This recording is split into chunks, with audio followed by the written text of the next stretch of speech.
Jag skulle säga att alla hamnar förr eller senare ställs inför faktumen att någon försöker att ta sig in. Att försvara sig i hamnar och kustnära områden bjuder på ett otroligt komplext scenario.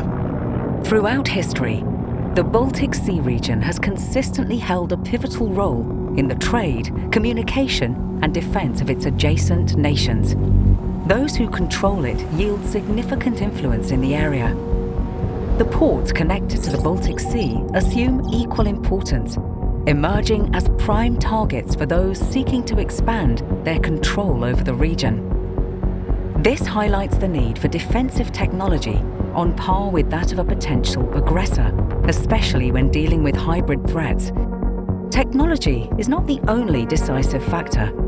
Experience and training also play a significant role, as the ports themselves are notoriously complex to defend. It is possible, but how does one achieve this? This is Shielding the Baltic Sea in the Harbour, Part 1. De största säkerhetshoten som hamnar står inför idag skulle jag säga är IT- och cyberangrepp, underrättelsehotet och smuggling och stölder. Jag skulle säga att hotnivån de sista åren har legat ganska konstant. Men det är självklart så att Nord Stream, marina aktiviteter i Östersjön och kriget i Ukraina har ställt saker på sin spets. Medvetenheten har höjts.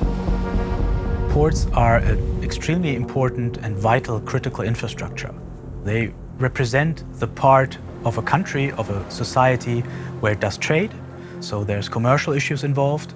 You have tourism in ports, and you have, of course, naval bases. And so if you take these three issues together, in a society, in a government's well-being, in the forthcoming of society, in its social welfare, ports remain the critical asset to safeguard and to use for society.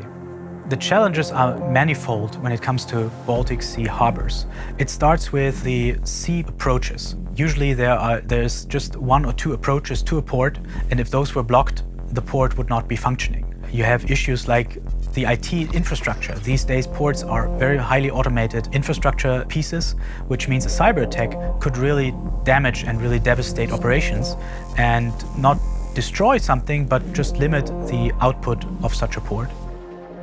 Technological progress inevitably leads to the emergence of more sophisticated threats to our safety. Nowadays, challenges to a nation's sovereignty often manifest in subtler ways, requiring an elevated level of capability from our defensive technologies. Harbours have become prime targets for a range of threats, including sabotage, infiltration, and criminal activities, not only by foreign powers, but also by various criminal and terrorist elements. Underrättelsehotet är ständigt närvarande. Det handlar om att skaffa information om kritisk infrastruktur, järnväg, luftfart, hamnar, el-, tele- och vattenförsörjning till samhället. Looking ahead, the defense of ports in the Baltic Sea area will have to necessarily include maritime safety and security measures. It will have to deal with hybrid scenarios, but also with the classic military scenarios. And we have to make sure that we understand that ports are the quintessential critical maritime infrastructure both in peace, conflict, crisis and wars. Sveriges geografiska läge gör ju sjöfarten svårslagen som transportsätt. 9 av 10 varor kommer till Sverige idag via sjöfarten och vi har en lång kuststräcka med många hamnar. Vi måste alla var och en för sig bidra till att upprätthålla vår förmåga och i förlängningen den tillgången. The port's role in facilitating all maritime activities makes it arguably the most critical element in our nation's infrastructure, a significance that holds true not only in the event of a potential military conflict, but also during times of peace.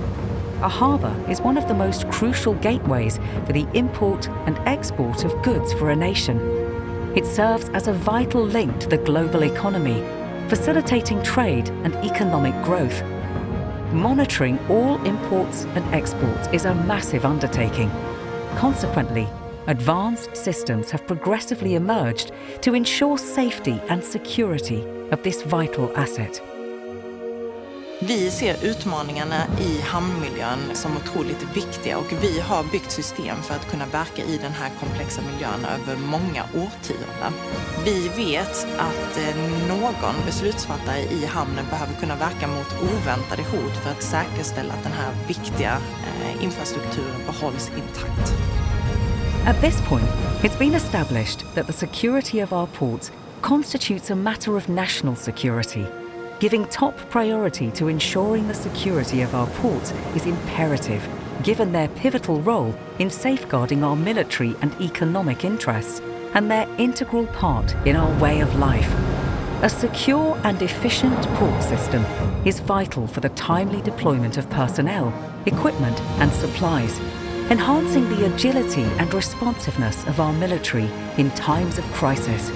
The potential threat to the flow of goods can lead to catastrophic and far-reaching consequences for the civil sector, affecting the functioning of our societies. Merely acknowledging this fact does not address the core problem: how to protect something that is stationary, especially in the face of an increasingly advanced arsenal of threats. Stay tuned for Shielding the Baltic Sea in the Harbour, Part 2.